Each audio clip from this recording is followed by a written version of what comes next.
അതെ, സ്നിക്കേഴ്സ് ഇടാതെ ഒരു ഹെൽത്തി സ്നിക്കേഴ്സ് ഐസ്ക്രീം ഉണ്ടാക്കി കാണിച്ചു തരട്ടെ. ഇതിന്റെ ബേസ് എന്ന് പറയുന്നത് കോട്ടേജ് ചീസ് ആണ്. ഇതിന്റെ 1/2 കപ്പിൽ 11 ഗ്രാം പ്രോട്ടീൻ ഉണ്ട് കേട്ടോ. ഞാനൊരു 1.5 കപ്പ് കോട്ടേജ് ചീസ് ഒരു ബ്ലെൻഡറിലേക്ക് ഇടുവാണ്. കുറച്ച് വേ പ്രോട്ടീൻ ആഡ് ചെയ്യുന്നുണ്ട്. പ്രോട്ടീൻ പൗഡർ ഓപ്ഷനിലാണ്. 1 ടീസ്പൂൺ വാനില എസൻസ്. ഷുഗർ ഉപയോഗിക്കുന്നില്ല, പകരം മേപ്പിൾ സിറപ്പ് ആണ് ഉപയോഗിക്കുന്നത്. ഒരു 3 table spoon maple syrup add ചെയ്യണം ഇതിലേക്ക്.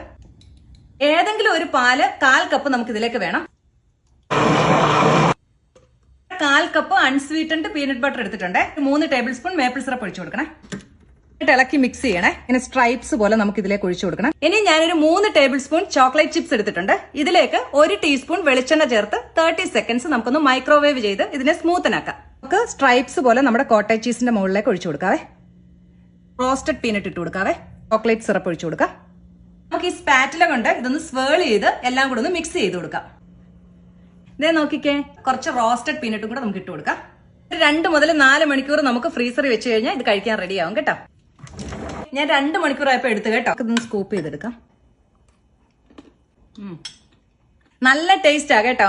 ശരിക്കും സ്നിക്കേഴ്സ് ഐസ്ക്രീമിന്റെ ഫ്ലേവർ തോന്നും നമുക്കിതിന്. ഒരുപാട് പ്രോട്ടീനും ഉണ്ട് കേട്ടോ.